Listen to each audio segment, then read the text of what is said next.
Hello everyone, welcome back to my channel. And today is day 15 of our 100 days of DevOps. If you're seeing this channel for the first time, so in tech.sam we talk about everything DevOps, cloud, and tech in general. So we've been trying to create a roadmap in which we are going to use to learn DevOps. So this is actually important for anybody who is trying to learn DevOps for the first time, or somebody who is actually already on track but just needs a kind of refresher. So this reason why we have come up with this 100 days of DevOps. So if it's something that you're interested in, or if it's something that you know someone who is actually interested in it, you can do well to share this channel with them. And also don't forget to subscribe to the channel, and then you turn on your notification bell so that whenever I post any content, you get it immediately, and then you add to the knowledge that you already have. So today is day 15, and over the last 14 days, we've been trying to cover some core fundamentals, some core foundations, because it's good to always cover the foundations of something before you move on to higher stuff or bigger stuff. Because if you don't do that, there will be a knowledge gap, and you might have, or you might struggle along the line if you don't understand this. So in the last 14 days, we've talked about, we've moved from Linux, understanding Linux, and then we've also, that's for the first 7 days, we did Linux for the first 7 days. And then the last 7 days, we talked about networking, we looked at networking concepts, and we rounded up with a very simple but effective project, which is on day 14. If you've not seen that project, I would highly recommend that you check out the project, and you also not just check it out, you also try it so that you can get a hands-on, because everything we are doing is not just theory. So as much as we want to explain concepts, we also want to try it out on the terminal. Let us also be able to visualize, or let us also be able to do the things that we understand. So the more we try things out, the more we are able to solidify the knowledge that we have been gaining so far. So you can check out the channel. Like I said, you can like, subscribe, share to anyone who is interested, and I believe it's going to be very, very beneficial to them. So like I said, we've covered Linux CLI, we've covered bash scripting, we've understood network concept, and we're going to start with another fundamental, or another concept, which is Git and GitHub. This is actually where the juicy stuff starts from. Yes, so Git, we'll be looking at Git, we'll be looking at GitHub. This is something that is very, very important, not just to a DevOps engineer, but even a software developer. It's very, very important to a software developer. So before we talk about Git and GitHub, Git and GitHub are actually layered on something which we call version control. So I believe it's very, very important we cover version control before we start covering Git and GitHub. Like I said, we always want to understand the fundamentals first before we start doing stuff. We need to understand how things work under the hood before we start trying up stuff on the terminal. So what is version control? Version control system, according to the definition I have here, it basically tracks changes to files over time so that you can recall specific versions later. So it's essential for collaborating with other developers, reverting mistakes or reverting changes, and keeping track of code evolution. So basically, it tracks changes on whatever modifications that you do. In an ideal production environment, I'm sure we are all aware that if it was a case where just one persons or two persons are working on a particular project, it's quite easy to manage. But in a production environment, rarely will you have just one or two persons working on one particular file. Most times you always have like 50 people working on a particular project. So how then do you keep track? Because there's a high possibility, or there's a high chance of things clashing, and then you just ruin the software you're working on, or the project you're working on. Like I said, on the first day of this particular series, DevOps just comes to bridge the difference, or bridge the gap between the development team and the operation team. So it just makes everything work together without any issues. So, and this is one of the most important things as a DevOps engineer that you need to actually be good at. You need to be good at version control. You need to be good at Git, at using Git and GitHub. Once you can master this, you've really gone, will I say you've gone a step higher. Because this is the place where everything passes through. If you want to do your CI/CD, if you want to do other things, this is where it passes through. So this is a very, very important and fundamental concept that you need to actually know, and not just know, be able to, practice and be able to handle in a real world environment before you can say, okay, you're learning DevOps. Because you can say you're learning DevOps. The last two parts of these fundamentals, which is Linux and networking, basically this is for general purposes. If you want to go into tech, if you want to do system administration or other stuff, cloud and the rest, yes, it's very, very important to you. And this is also important in every aspect. But as a DevOps engineer, this is a non-negotiable. You need to actually be good at version control and also be good with GitHub. So what does version control come to solve?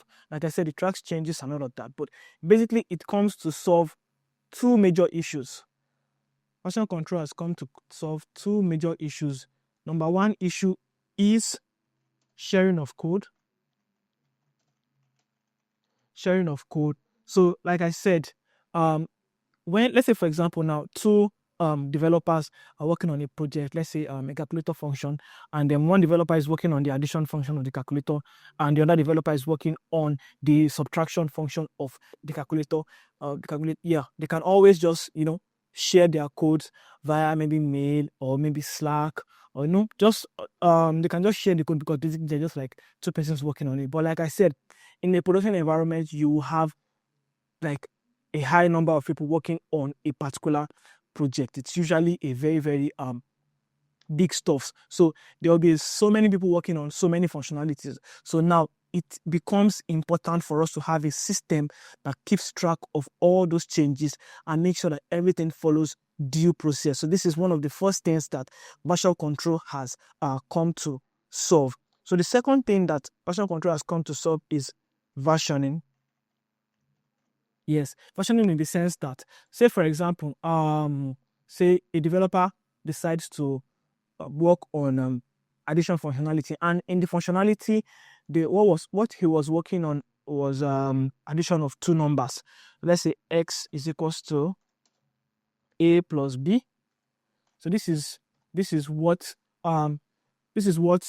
he has been working on, and then later on, your manager comes and says, let's make a change to this particular code, this functionality. Let's make it that you can work on three numbers. So you now add another version, a different version from this. So this will be a plus b plus c. So now in this case, this becomes version 1 of this functionality, and this becomes version 2 of this addition functionality. Now let's say, okay, your manager later discovers that people don't really use this functionality of adding 3 numbers, and it's just like a waste of code base and all of that, and then wants you to revert back to version 1, which is just the addition of 2 numbers. How do you then do that without tampering with the entire code base, without crashing down your application? This is where version control comes in, because with version control, you can always revert back to a previous version if the version you are going to, or the new version that you are trying to test or deploy, there's probably an issue with it, or maybe there was a mistake or something. You can always revert back to a previous version. So these are the two major things that version control has come to solve. So basically, sharing of code and then versioning. So I hope you understood my brief explanation or introduction. So now let's do a little bit of history. So we have about 3 types of version control system. The first type of version control system that we have is the local version control system. So basically, this is This is basically, as the name sounds, local. It's just local to your machine. There's no collaboration, no concept of branching. No, it only works on a single file. You can't use this on a project base. So example of this type of version control system is the RCS. RCS is recursion control system. These are older versions. Like, people don't really use it now, but I just feel like it's okay for me to talk about it, since we're just trying to understand where everything is coming from. We don't want to just know how something works. We need to know why the things are the way they are. So, and everything, springs up from somewhere. So we want to be able to track it or trace it down to the very roots, so as to get more understanding. So yes, we have the local version control. So that's this is, like I said, is local to your computer. It doesn't really give room for collaboration and all of that. So nobody really uses it in our 21st century, in this current age. So the second is centralized version control system. So this was used until a couple of years back. So in this case, this is actually better than the local version control system. Example of this is CVS, SVN. So CVS just means concurrent version control, and then SVN means subversion. So now, what is centralized version control? So what it used to be before. Okay, let me give the third type before I explain the difference between the centralized and the third one. The third one is distributed version control. So, which is what we currently use now in our current world, and this is where Git falls into place. And then there's another one called Mercurial.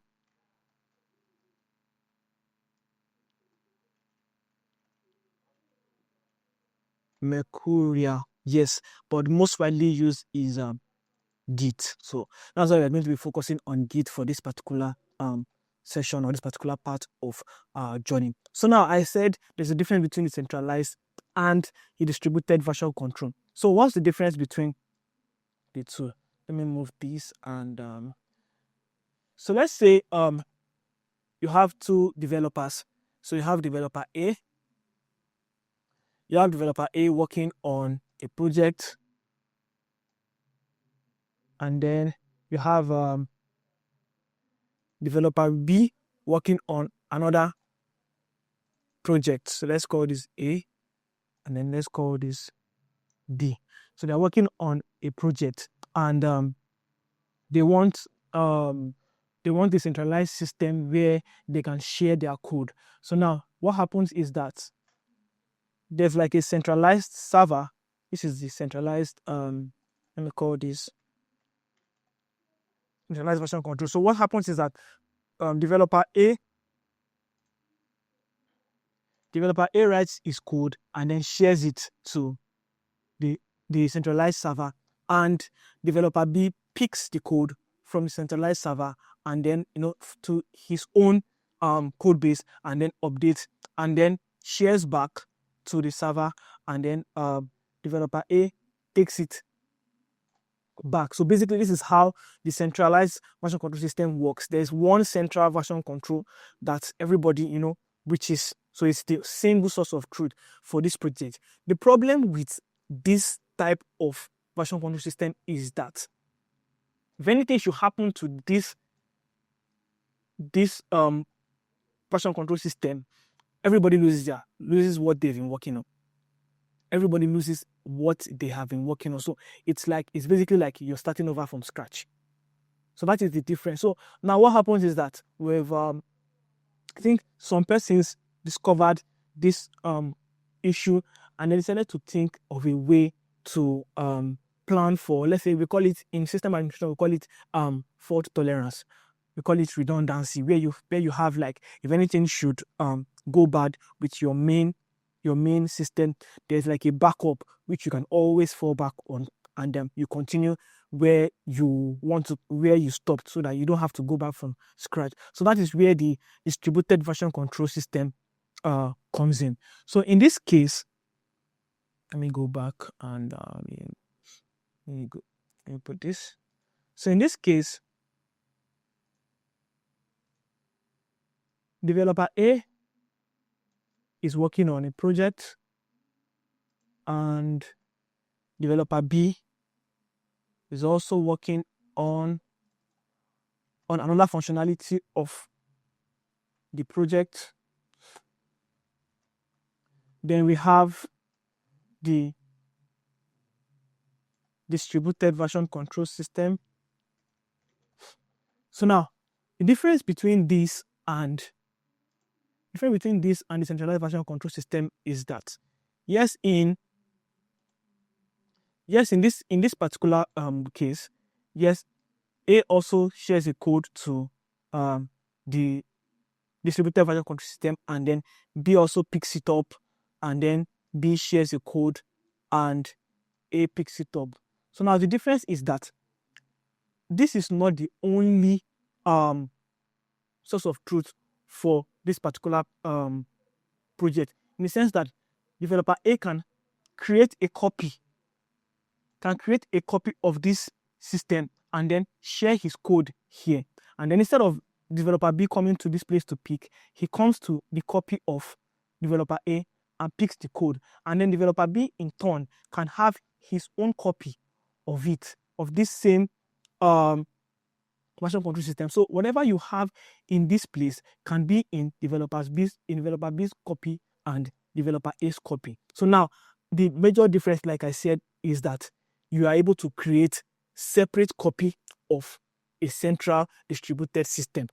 So you are able to create separate copy. That's the difference between the centralized and the distributed. So in case anything happens to this particular one, developer B has his own copy, which is the same thing with this, and developer A has his own copy, which is the same thing with this. So work can still continue as usual or as normal until this is actually fixed out.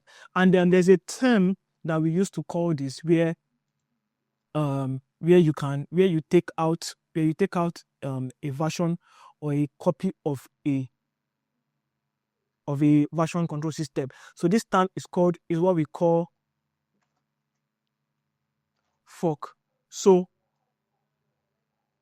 yes, so now what happens is that developer B forks this particular repo to his own to create a copy, and then developer A does the same thing. So what they do is that they push changes to their own repo, updates this one, then developer B can pick from his own repo, from this particular developer A's repo, update his own repo, and then this major central system is also updated. So everybody has their own copy.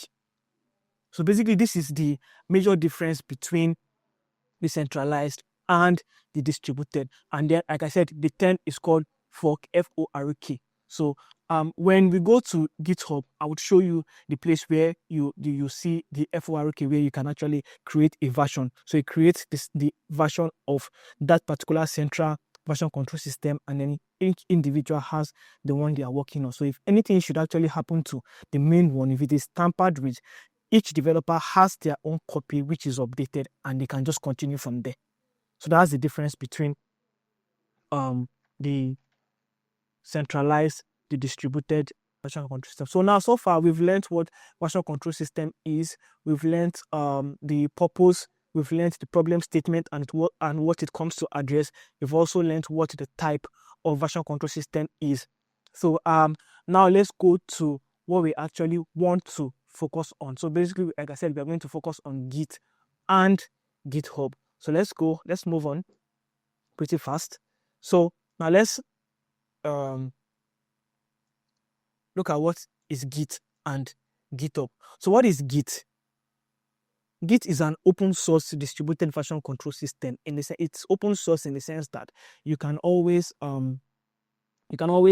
create your own Git server. You can create maybe like an EC2 instance or like a VM instance, and then download the Git source code and then use your virtual machine as your version control system. So that is that's what Git is. Let me type it. Git is an open source distributed version control system. So you can download the source code, and then you set it up on your own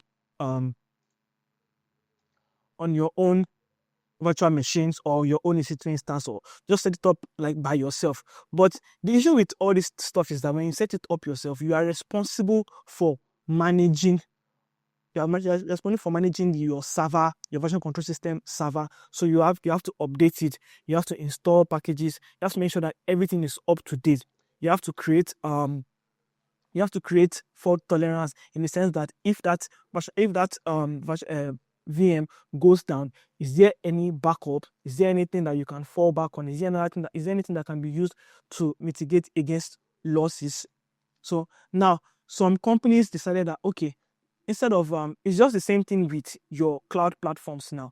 Majorly, your cloud platforms have come to help you manage the workload which you do on-prem. So you're managing of your virtual machines, you're managing of your storage and everything. So instead of doing all that yourself, cloud platforms have come to abstract that for you, where they manage all those things for you, and all you do is just plug and play. So it's the same thing. Some companies came and decided that, okay, let us build a platform based on Git, where instead of these people having to create their own Git virtual machines or their own Git servers and all of that, we have done all the work. They just come and create repositories, and then it's basically just like plug and play. Yes, just same thing with what your cloud platforms have come to do. And yes, this is also what they have come to do. And we have platforms like GitHub is not the only VCS company. So we have GitHub, we have GitLab, we have Bitbucket, so and the likes. So basically, all these people have come to reduce or relieve us of the stress of having to set up our own VCS by ourselves. So they've created platforms now which you can just go there, and then it's basically you have all those things available to you with a web interface. You can just click and do stuff, deploy stuff by just clicking. So basically they built applications on top of Git that can help you use practice or do version control with your Git, and then you don't have to really worry much about the underlying things. You don't have to worry much. I myself, I don't know, I've not set up a Git server before, or I've not set up Git on a virtual machine before, so I don't even know how the code base looks like. I've never worked on it, and I really don't have interest in it, because they've already done all the hard work for me. All I need to do is just make the most of those platforms, and all those platforms are free. You're not paying anything for it, so why would you want to go through all the stress of setting it yourself? But you can by yourself if you want to. If you're a software developer and you are really curious about how things work under the hood, you can actually try it out. I'm not a software developer, so those are things that there are a lot of things I might not really understand when it comes to software development, and it's better for me to just, since they've already come to make things easier for me, I think I don't like stress. I don't like stress, so I'm just going to go through the platforms that have been created. And then secondly, Git is a command line tool. Git is a command line tool. So Git is not a platform. Git is not a website. Git is not it's not a platform, it's not a website. It's a tool. It's a command line tool that is used for version control. So Git is used for version control. That's a tool that's used for version control. While GitHub, GitLab, Bitbucket, these are platforms that have been built on top of Git or on top of the version control system, as the case may be. So Git is a command line tool, while GitHub is the platform. So I believe that I've been able to do justice to the concept behind version control, the different types of version control, what version control has come to address, the different types of version control, that's the tools, and then the platforms also. So enough of the talks. So it's time to get our hands dirty and let's see how it goes. So let's go to our terminal. So let's first thing, host name, just to confirm. Who am I? Okay, so the present working directory. Okay, so so we have all these ones we created in during the Linux class. So how do you install Git on your virtual machine? So first thing, you check the version. You check the version. If you want to check if you there are two ways to check if Git is installed on your system. Do -- git -- version just to check the version that is there. If you get a response, then it means that Git is installed, or you can do Git. So once you do Git and it brings out all these options, it means that Git is installed. But for you that is interacting with this for the first time, let's assume that Git is not installed on this particular system. So you can go to your website and you just type git download. And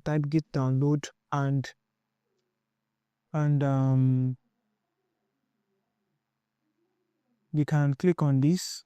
The first one, that's git-scm.com. So you can choose your operating. If you're using a Mac OS, you choose for Mac OS. If you're using a Windows, you choose for Windows. If you're using Linux, like I'm using Linux now, so you click on it, and then you would see the different versions, different flavors of Linux. So you can see for Ubuntu, this is the command for Ubuntu, which is what we are using, and that's what I'm going to be using. If you're using Fedora, or if you're using Red Hat, so you can use yum DNF. If you're using Arch Linux, if you're using SUSE, depending on the Ubuntu version that you're using, or Ubuntu flavor that you're using, this is the command. So you go to your terminal and then you paste this command, apt-get install git. So once you run it, permission denied. Let's see, how is it denying me permission? So let me remove this. Okay. Oh, I think because I am not operating as an administrator. So let's see. These things happen time after time. Sometimes you forget that you're not an administrator and then you just use your command directly. So you can see for me, it didn't bring so much output. That's because, like I did earlier, I already have Git installed. But if you are see what it said, they say Git is already the newest version. So it means that it's already installed. So if you're installing it for the first time, you might see like a longer output. So yes, so once you do that, you type your Git, it brings this out. You type your Git -- version, and then you have this output. So I believe that I assume that if you're following this, you have actually installed your Git. You've installed Git on your virtual machine. So now let's get a little bit practical, and then we'll see how things work under the hood. So let me delete all of this. I don't really like the way this is so much. So I want to remove everything that ends with txt. So if you followed our Linux class or our Linux session, you understand what I'm actually doing here. So I've removed everything. This star is a wildcard, and things that are after it means that remove everything that ends with .txt. So text.txt is gone. Systemlog.txt is gone. This is also gone. This is gone. This is gone. Everything that ends with txt, if you notice. So now we only have .sh and directory1. So I'm also going to remove everything that ends with .sh. So when I do ls, so I'm saying, why am I saying system log back? Let me see. Cron tab -e. Okay.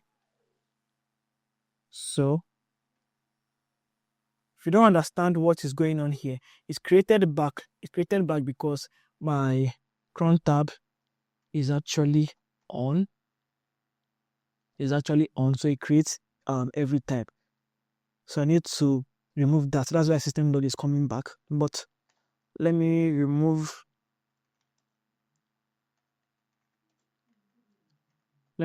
this directory, and then let me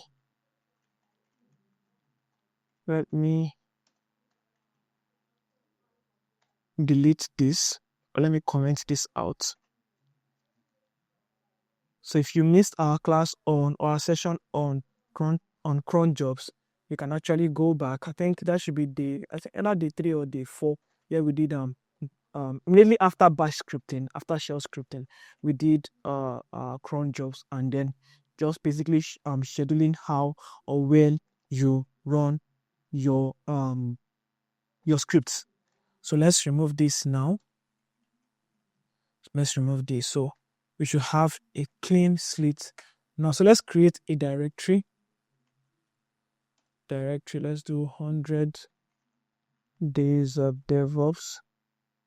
Yeah, so let's create a directory, and we do ls. Let's cd into that directory. Okay, and let's create a file.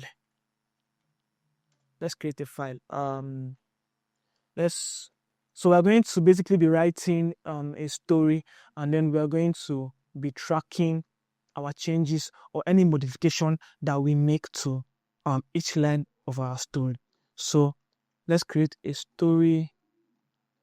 storyline.txt. So this is the first line of the story. So let's save story, and so let's save it. So let's cut. So we have, this is the first line of the story. Now we want Git to actually track this story. So how do you do that? You have to create a repository, or you have to initiate Git. Since we've already installed Git on our system, so we need to initiate Git to track this repository. And how do we do that? The first command you should know as somebody who uses Git is git init. So it initializes Git in this particular folder. Like if I do present working directory, so you can see that I'm in 100 days of DevOps folder. So if I do git init, it initializes Git in this particular folder and tracks every change that will make to everything that is done in this folder. So that's why we call it a repository. A repository is just like a house or a file or an office where different things happen in that office. So we have somebody that tracks all the activities that happened in that particular office, and then keeps things in order so that they don't jump into each other, and or there are no issues. So we do git init, and click on it. So you can see it initialized empty Git repository in this particular folder. So we have, it was initialized in .git. So if I do ls, I'm only seeing my storyline. But remember, if you want to, once you see a dot in front of a folder, or in front of a file, it simply means that that file is hidden. I'm sure we understand by now. If you've been following me from day one, this will no longer be new to you again. So if I do ls-la,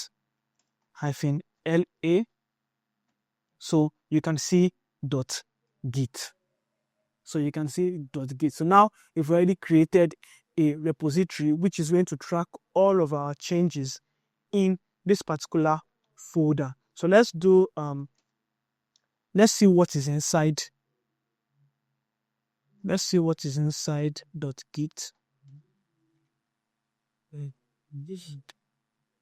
Okay, so we have refs, object, info, hooks, head, description, config, branches. So I'm going to explain all of these things. So basically, I'll start from branches.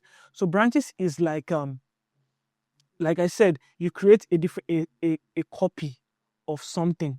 So for example, now you can say there will be a main branch. If you can see here, you can see using master as the name of the initial branch. So once you create a once you create a repository, you're going to have like a default branch.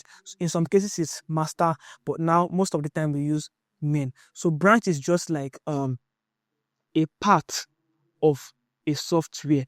Let me see if I can be able to illustrate this with diagram. So let's see. So this is a circle. So let's copy and then copy. So let's say, for example, now you're making all of these changes and everything is going fine, and everything's on a straight line. You're committing your changes and all of them is going fine. And then you now say, okay, you want to this is the main application. This is the main application. But in an ideal production environment, when a developer is testing a new function, a developer does not push changes to the main application unless it has been verified. So what developers do now is that they can start from somewhere. They can say, I want to start from here, and then create their own copy.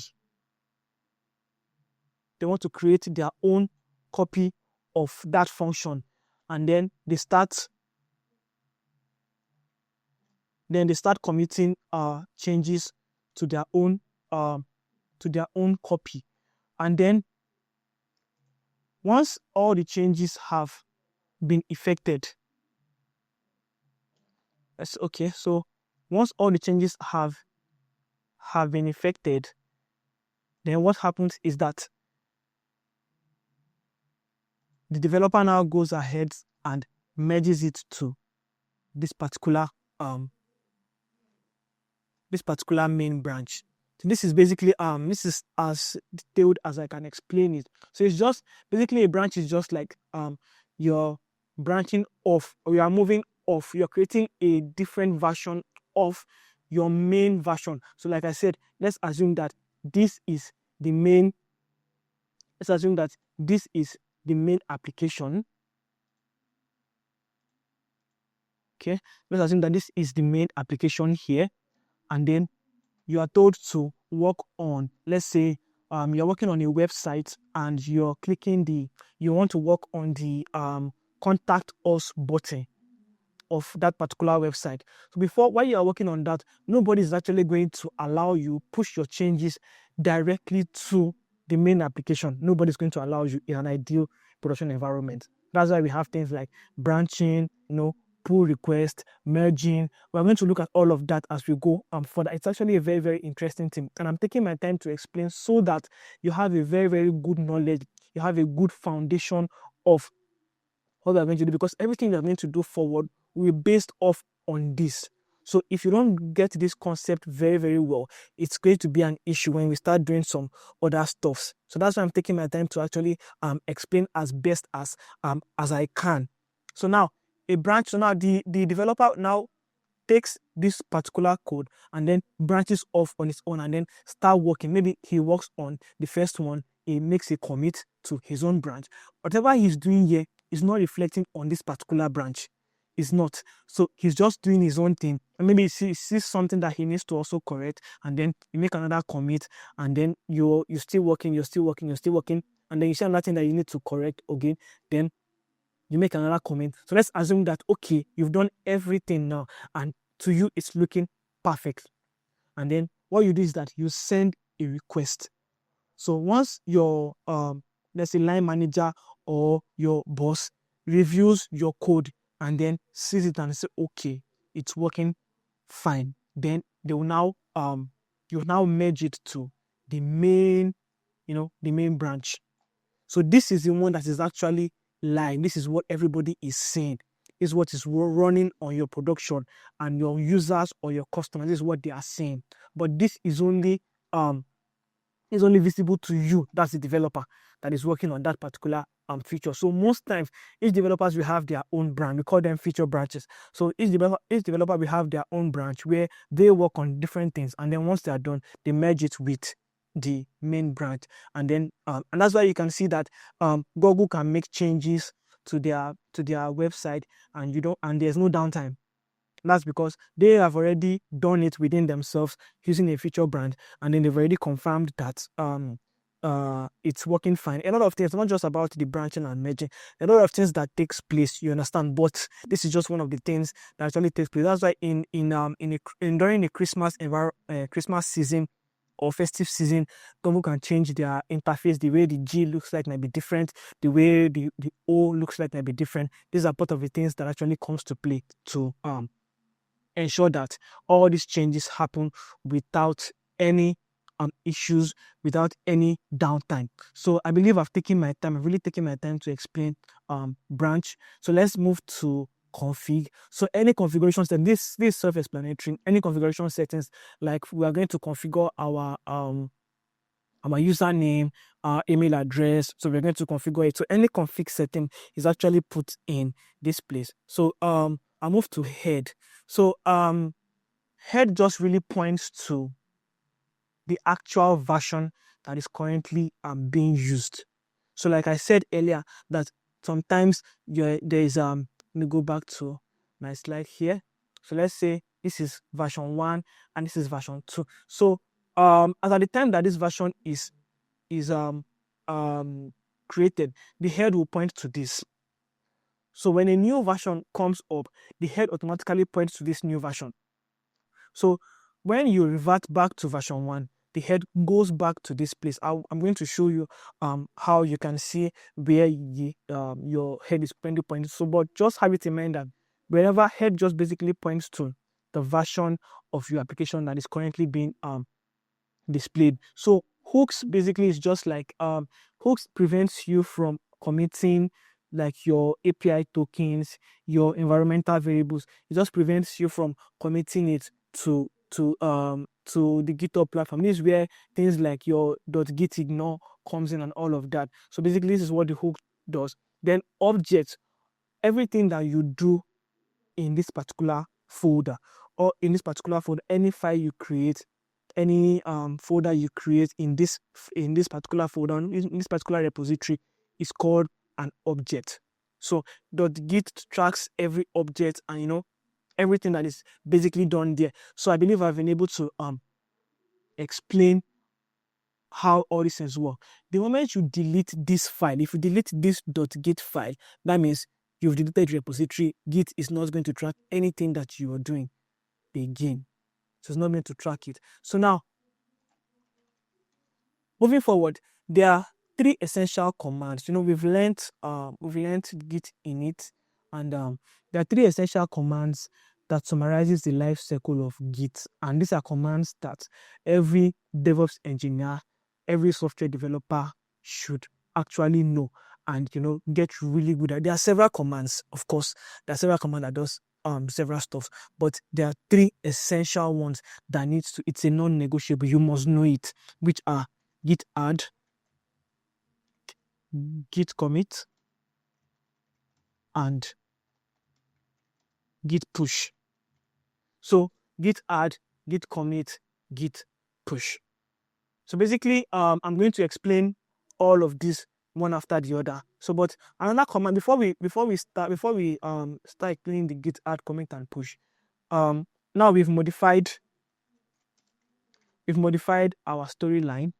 So how do you check what you have done? It's like how do you check the status of what you have done, or how do you see? There's something called the staging area. How do you see what you have done? So there's a command to that you can use. So you can do git status. So most times you always use git status to know where you are. So you can see it gives you an information is on branch master. When we created our when we did git init, you'd see that it was master branch that was created and there are no commits yet. So now it is saying on tracked files. Now git is saying there's a file in this particular directory or in this particular repository, but I am not tracking it yet. What do you want me to do? Do you want me to track this file or do you want me to ignore? And then most of the times I really like all these tools or all this software because you don't really have to stress yourself much. They tell you what you need to do. So they said nothing to add to commit, but on tracked file present, use git add to track. So git is saying if you want me to start tracking everything that happens with this file, just use the command git add. So you can see it here. Also use git add and the file name, you understand, to start tracking this file. So now we want to start tracking this particular file. So whatever changes that is made to this particular file, git is going to know it. So now let's do git add storyline.txt and let's press enter. So now let's check our status again. So now you can see it's no longer on track. It's no longer tagged as an untracked file. So now it's still on branch. There are still no commits yet. But now they said there's a new file, which is storyline.txt. So now Git is saying, yes, there's a new file that are now tracking. The name of the new file is storyline.txt.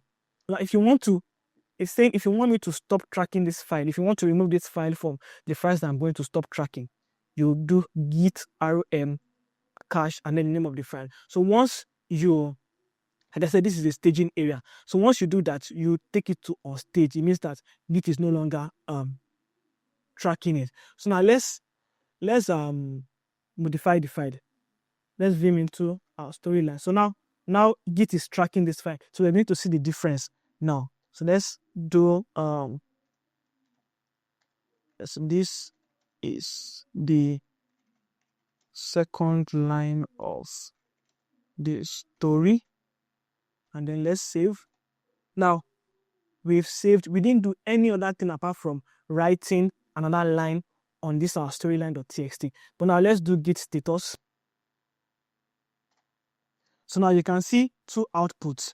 You can see the normal one that we saw here, which means that Git is tracking it. But now, because it is tracking it, you can now see changes not staged for commit. It means that yes, you've edited this file, but you have not committed it. It means that it's tracking it that you've changed it, but in its own memory, in Git's memory, you have not added it to the previous thing. It's just, let's say it's local to you. It's just local on your own virtual machine. But Git is only seeing one line. Git is not saying two lines. Now we have two lines, but Git is saying just one line. So now to add this second line to the staging area, then you have to do git add also. It said use git add and file name to update what will be committed. Then use git restore to discard change in the working directory. So like whatever you are doing is called, whatever you are typing is termed as working directory. Then by the time you do git add, you move it to the staging area.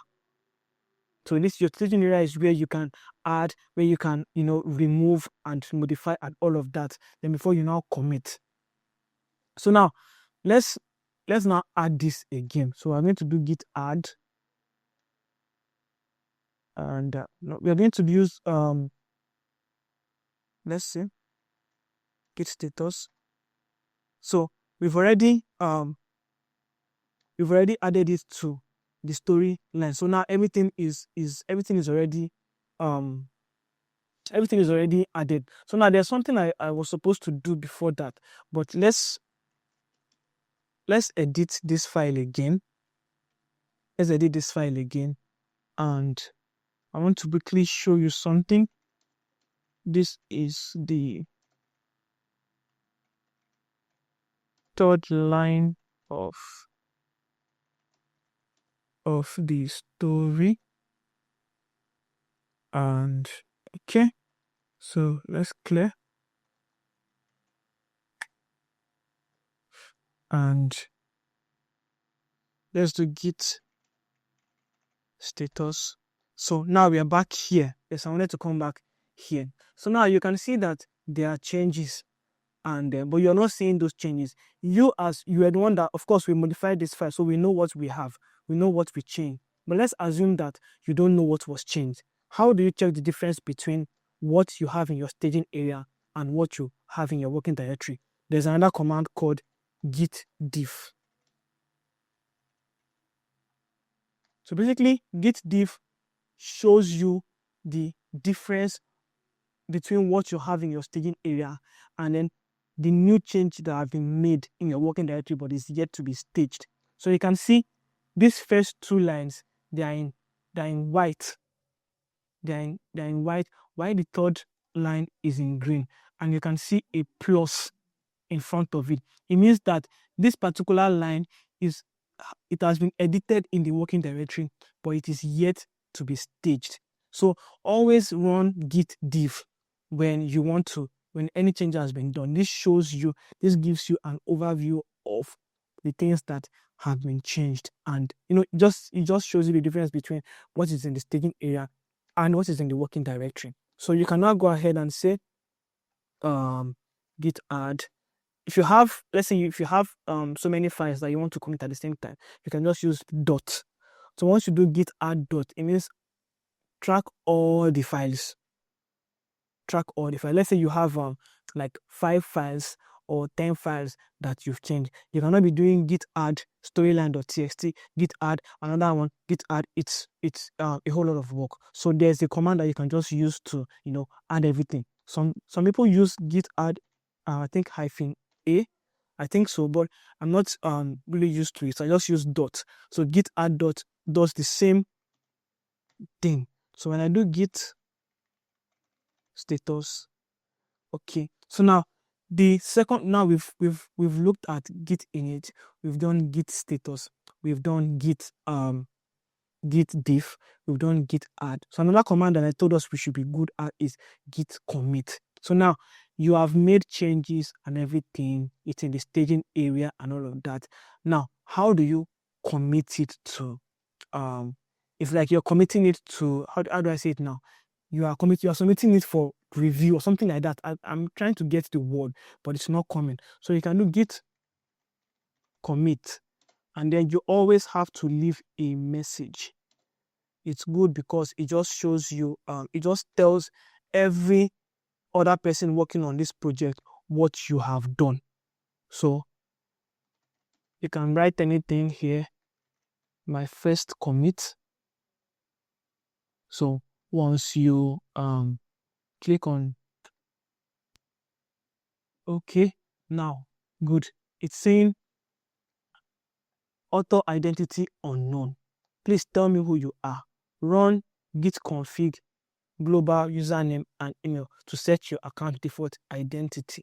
Omit the global to set it. So now all these stuffs are very, very handy because most times, and that's why it's good to always be able to read error logs or to be able to read logs, because most of the time the solution to the problem that you are facing is actually there, is looking at you right in the face. It has been stated. So now you've already told us what to do. Run git config this for your username and then git config for your email. So let's copy this one after the other.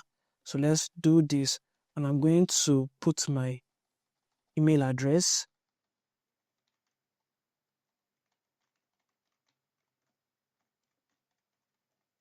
Okay. And then I'm going to put my username. So this username is, you'll get this username when you're creating your GitHub account. So I have a GitHub account, so that's why I know my username and I know my email address. So you might need to create a GitHub account before you do. So we also need to create that in a couple of minutes time. But now that has been set, let's see if our commit is going to go through now. So you can see root committed, the name of the commit is my first commit, and one file changed, which is our storyline.txt, 3 insertions, that's 3 lines that have been inserted, and then the creation mode. So now we've committed our first file, we've done our first commit. So let's see. So now basically there's a command that helps to show the different commits that you have made. Commit is just like you're keeping different versions of that code. So let's assume that this first commit that we did now is the first version of our change. So now you can see the head is pointing to this particular commit.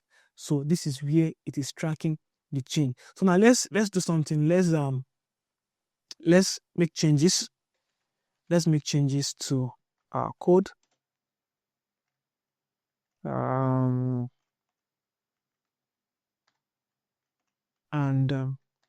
Let's say this is the 4th line of the story. So let's do git status. So you can see that there's one that needs to be modified. Let's check git difference, git diff. So and then you can see that this is it. So let's add git add storyline.txt git commit -m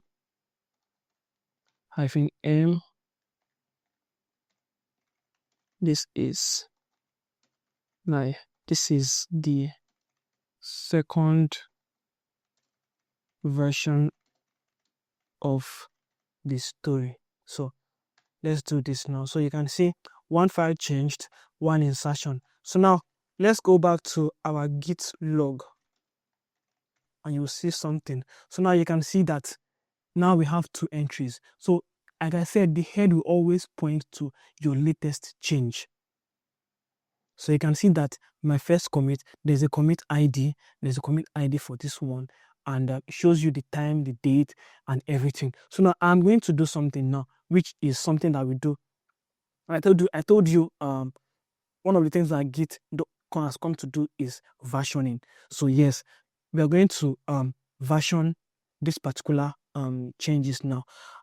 Let's say, for example, I don't want that 4th line. I don't want this 4th line, and I've already committed it. So now, what do? I want to go back to the previous version, which is this particular version. How do I go back to it? There are 3 ways to actually go back to it, and there are 3 commands to actually go back to your previous version. So I'm going to explain them later, but I'm going to use the shortest one. So you can do git, let's say git log, just to have it. So do git reset -had. So and then you go to the commit version. This is the version I want to go back to. And then no. Git reset -had. Then I want this particular version. Okay. So I click on enter. So now it said the head is now at DDA95E4. So this is where the head now. So if we do let me not clear. If we do git log, so you can see now that we have gone back to my first commit. If I do cat storyline, so you can see now that we are back to this is the 3rd line. I didn't have to vim into this particular file to go and delete this line. I just moved because Git is already tracking it, I just moved to a previous version and then it changes everything. Now, this is not a command that you would want to type in a production environment. This is a very, very dangerous command, except you know what you are doing.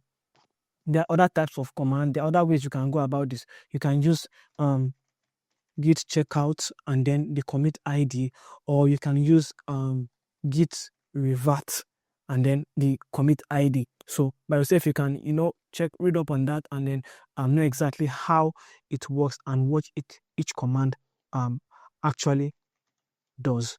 So basically, we've covered git add, git commit. There's one more command that we need to cover, which is git push. Now, git push means that once you're using git push, it means that now you're trying to push your code from your local, repository to a remote repository. That's you're trying to move it now to your GitHub account. So now let's go. This is the point where we create our GitHub account. So let's go and create our GitHub account. So github.com. So you click on, if you're joining for the first time, you click on sign up. Then it's going to ask for your email address, your password, your username, your country, and all of that. So I won't be creating an account because I already have one. But basically, this is, once you just click on create an account, it's going to take you to an interface. So I have let's see, let me use okay, they've sent a code to my GitHub mobile. So let me, because I have 2FA on this account, so I'm just going to pause and then I'm going to type this code.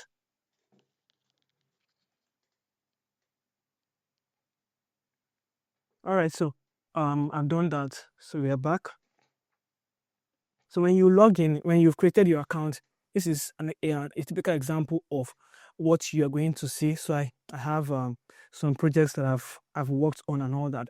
So, but in your case, you will not see any thing here. Basically, these are just repositories of different projects that I've worked on. So now let's create a repository, a remote repository, because you are going to link our local repository with our remote repository, so that way other persons can actually see our code, because your fellow developers will not come to your laptop and then come and see your code or check out your code. So you click on new and then it will ask you your repository name. So let's maintain this 100 days of DevOps. So it's going to ask you a description. It's optional, you can leave it. You can say for learning DevOps in 100 days. And the visibility, you can choose to be public or private. So if you're choosing it to be public, everybody can see what you're doing, or everybody can see this repository. But if it is private, you can see, you choose who can see and commit to this repository. Then README, you can add a README. README is basically it contains metadata of what you are doing. Let's say I want to give anybody that comes to this particular repository now, I want the person to have an overview of what this repository is all about. So you can add a README off, so I can turn it on, so it automatically creates the file. I mentioned git ignore. Git ignore is anything you don't want the git to commit to this repository, you add it under the git ignore. But for now, you can leave it and just create repository. So a few seconds. Okay, good. So now we have our repository, and what do we do now? So now you can see this particular fork, which I explained, which if somebody wants to have like a copy of this repository, so all you do is just you click on it, and then you can see fork your own copy of this particular repository. So once you do that, it goes to your own account, and you have a copy of this, and then you can make changes to it. So how do we now link this remote repository with our local repository. So there are some commands that you are going to use to do that before you can, because if you do git push, there's nowhere for it to push, because first of all you need to link first before you can actually will I say start pushing to that particular repository. So I'm going to be typing those commands now in a moment. Do this. Should we use SSH? Let's use HTTP first, and we'll do SSH later on. So let's go to our terminal, and first off we have to do, there's a command git remote-v. This actually tells you which remote repository that you are connected to. But since you are not connected to any remote repository, we will now do git remote add. So we are adding a repository to it now. So would let's do this. So now, but the issue with this is that it's going to be asking for password, and I don't want that. So I'm going to change this. Let's see if I can use SSH. So let's use it, git remote add.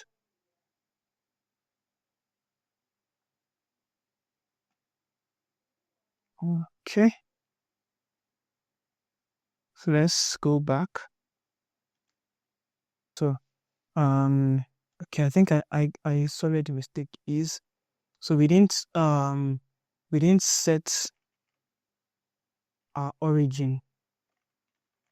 So git remote add origin. So now everything now is going to this particular remote repository.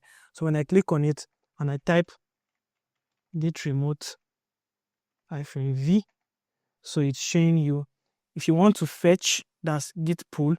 If you want to push, that's git push. So now there's another command that I forgot to add, which is before you push, you can pull. So you can say, let's first of all pull our changes here. Let's check git status. So we have on branch master. I don't like the name master, so I want to change this. So is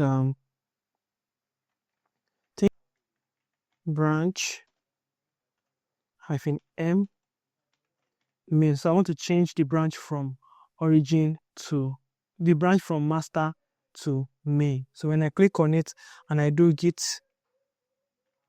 branch, so you can see now that it changed it. It didn't add a new branch. It just renamed it from master to main. So if I do git status, so it's now on branch main. So now what I do first is that if you are a developer, or if you are a software engineer or DevOps engineer or whatever, and then you want to get a code that is already in a remote repository, the command you use is git pull. So you do git pull and then the name of the repository. So you can do so once you do git pull, you can put it here, and then it would download everything that is on that particular repository. So when I do ls, what is this saying? Remote stay done and all of that. Hint, you have the budget branch and is satisfied. So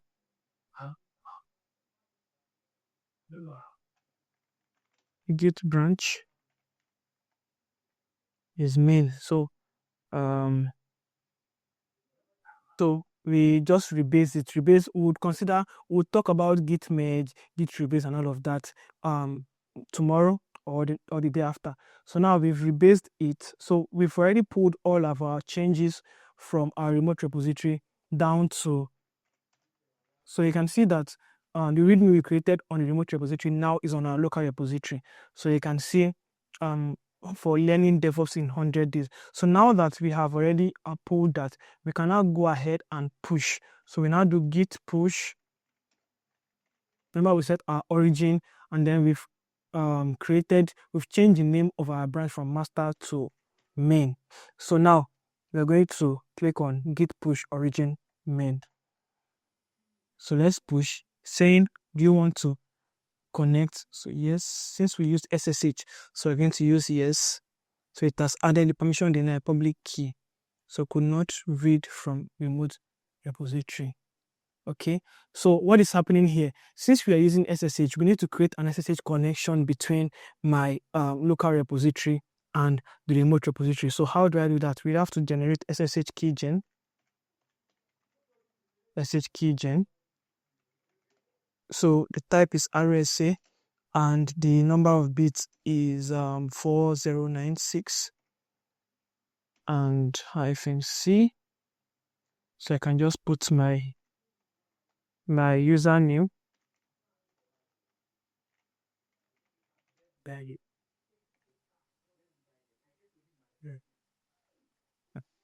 Okay, so it's generating a public key. You just click on enter, you accept, and then you accept. You're clicking on enter twice, so you just accept. So we've created an SSH key, which we are now going to use to connect with our remote repository. So before we do that, we have to add it to the SSH agent that we're going to use. So $ open bracket SSH agent -s.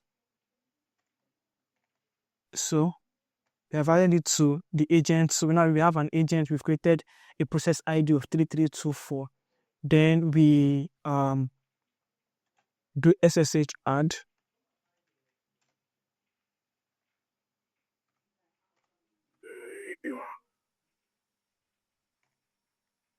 .ssh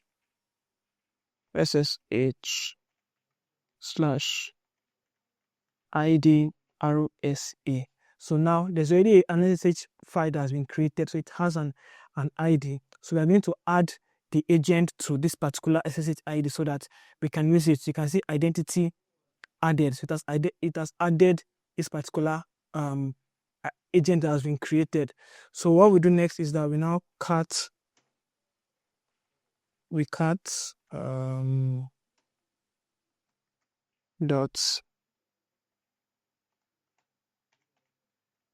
.ssh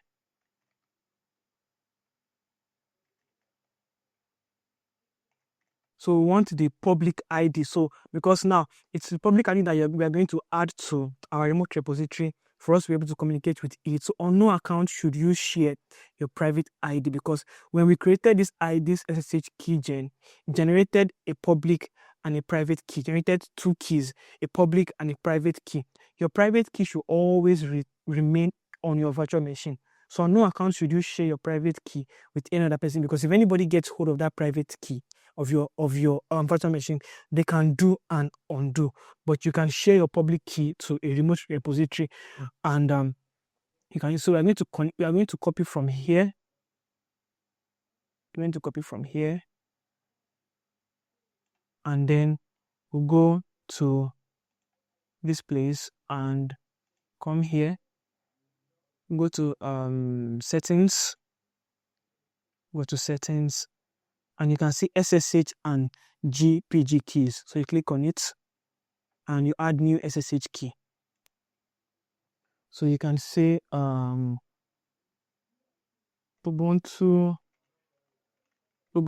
SSH, Ubuntu VM SSH key. So you paste it and then you add SSH key. So it's going to add. Okay, so you have successfully added Ubuntu. So let's reload and see if it's there. So where is it? Okay, you have it here, Ubuntu VM SSH key. So let's see if now we can be able to. So let's do git remote -v. Okay. Let's now see if we can push. Let's go up and see if we can push. And let's see. Git push origin main. So let's see if it's going to push. So now you can see that it has successfully pushed. So let's go and confirm on our repository if we've been able to if these changes are there. So my repositories, this is my repository, and now you can see that it was pushed 6 minutes ago.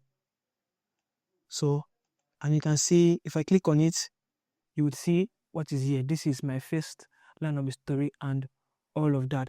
So this is basically where I'm going to stop today. I've taken a whole lot of time, and you can see 2 commits. You can see 2 commits, and you can see the main branch, which is main, and everything is as it is. So we are going to actually stop here. I believe that I've been able to effectively explain the concept of version control, what Git actually is, how to work with Git, the basic commands that you're supposed to. At least I know that I've mentioned up to 6, 7, or even 8 Git commands on this particular video. I will also try to list those commands in the description so that you can always copy them and then try them out. So we are going to continue again tomorrow.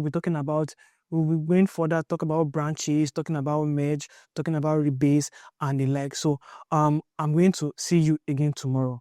Cheers.